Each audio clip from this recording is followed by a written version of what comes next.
साथियों, पिछले साल देश में लॉकडाउन लगा था। हज़ारों लाखों मज़दूर एकदम बेसहारा हो गए थे और बहुत से लोगों की रास्ते में जाते जाते डेथ हो गई थी। बहुत बुरे बुरे सीन सामने आए थे, देख के रूह कांपती थी। लेकिन अब की बार फिर सरकार ने वैसे ही काम कर दिया और फिर लॉकडाउन लगाना शुरू कर दिया और फिर कर्फ्यू लगाना शुरू कर दिया। इससे बहुत से मजदूरों की फिर भूखे मरने की नौबत आएगी। पता नहीं देश को किस तरफ ले जाएंगे, क्या कर रहे हैं, कुछ समझ नहीं आती बात की। यहाँ पे पिछले 4-5 महीने से हम बैठे हुए हैं, यह दिल्ली के चौगिर्द बैठे हुए हैं 4-5 जगहों पे। पूरे देश में बड़ी बड़ी रैलियां करके आए हैं, हमें कहीं कोरोना नज़र नहीं आया। एक भी डेथ यहाँ कोरोना से नहीं हुई। सरकार कहती है कोरोना, फिर हवा खड़ा कर दिया। पता नहीं इस आंदोलन को बदनाम करने के लिए किया है, कौन सा षड्यंत्र है या अंतर्राष्ट्रीय षड्यंत्र है, खुदा जाने।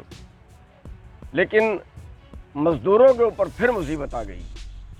साथियों, हम सभी मज़दूरों से कहना चाहेंगे, जो हरियाणा के, पंजाब के, दिल्ली के, जो प्रवासी मज़दूर हैं, जो बाहर से आए हैं, दूसरे प्रदेशों से आए हैं, फिर उनको जाना एक तरह से भारी पड़ेगा। साथियों, हम उनसे यह अनुरोध करना चाहते हैं कि हमारा दिल्ली के चारों तरफ जो है वो धरने लगे हुए हैं, सारे बॉर्डरों पे। सब मज़दूर यहाँ पे आ जाएं। यहाँ पे लंगर फ्री या सने बच्चों के सने परिवार के यहाँ पे आके रहें।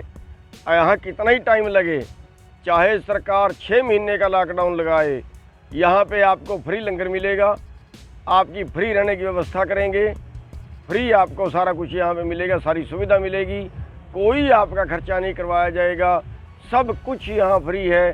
जो मज़दूर भाई वापस जाना चाहता है, उसके पास इंतज़ाम ना हो, जिस मज़दूर भाई के पास यहाँ रहने की व्यवस्था, यहाँ खाने की व्यवस्था ना हो, तो उन सभी भाइयों से मैं अनुरोध करना चाहूँगा कि हमारे धरने गाजीपुर में है, टीकरी पे है, शाहजहाँपुर में है और ढांसा बॉर्डर पे है, कुंडली बॉर्डर पे है, दिल्ली में पलवल बॉर्डर पे है।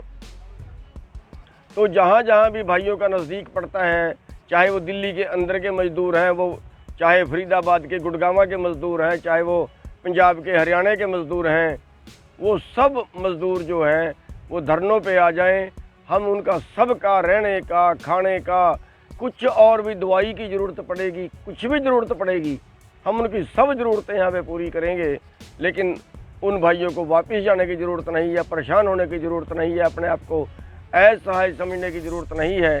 ये सरकार जो है, सरकार की तरफ से वो बेवार से ज़रूर कर दिए जाते हैं, लेकिन मज़दूर हमारे छोटे भाई हैं, हम सब उनकी व्यवस्था रहने की करेंगे। यहाँ पे परमात्मा का दिया सब कुछ है, उनके रहने की, उनके खाने की, उनके दवाई की, उनकी और भी जो व्यवस्था की ज़रूरत पड़ेगी, सब मज़दूर भाइयों के लिए किया जाएगा।